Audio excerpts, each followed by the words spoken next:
Daniel for those heinous crimes.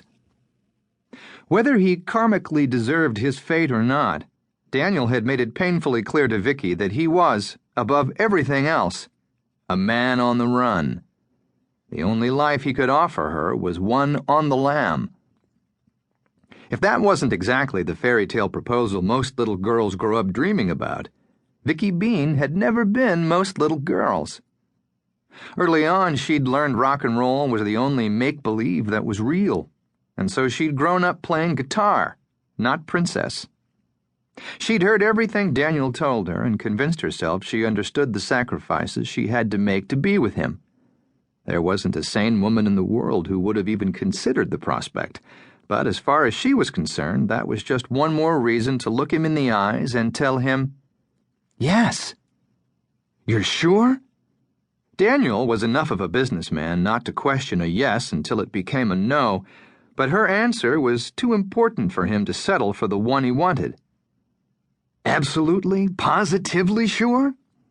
"I'm sure," Vicki told him. "Absolutely, positively." And even if that wasn't completely true, she knew for a fact that she just couldn't go back. She never went back. Daniel kissed her like she'd just sold him the winning Mega Millions ticket. "Then, here we go." Against his better judgment, he searched her eyes one last time for any traces of doubt. Whether he didn't actually see them, or simply ignored them, hopefully, he nevertheless pushed open the door and held it for her. "This is where we get our new start." Daniel checked his watch to make sure they were on time. 12 o'clock on the dot. Above the entrance to Locks and Roll was a bright red bagua, a Chinese talisman believed to ward off dark qi. Daniel passed beneath it, wondering just what sort of evil the totem was there to protect against.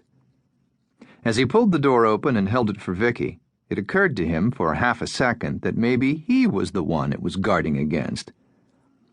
Just inside the entrance, a young woman at the hostess station was cursing in Chinese as she tried to restore order to a disorganized stack of laminated menus. She was squeezed into a short-sleeved red silk dress with a mandarin collar. The frock was pretty enough, but so restrictive that her every movement seemed painfully difficult, and apparently that included mustering up a smile. "We close." Daniel looked past her and out to the dining room floor. There wasn't a single patron there to suggest she was lying, but something in the two syllables she'd uttered made him find it difficult to believe her. The instructions he'd received had been simple enough. He'd been careful, following them to the letter. Of course, he'd received them from the friend of some guy whose ex-brother-in-law had once asked Moog to recommend some muscle who could collect on past-due debts. It was an admittedly tenuous connection, and Daniel was painfully aware that there was a distinct possibility something had been lost in translation. Still, they had come too far to simply turn around now. Daniel leaned into the hostess, far closer than she would have preferred, and whispered confidentially, "I'm looking for a man called Lee Ho-Fook." The name got her attention, but her grim face tightened further into a full-fledged scowl. "No one here by that name," she snapped in fractured English she'd learned from cartoons. "No have cow. Eat shorts." "I was told to get a big bowl of corned beef chow mein," he added confidently, with a knowing wink to confirm the code.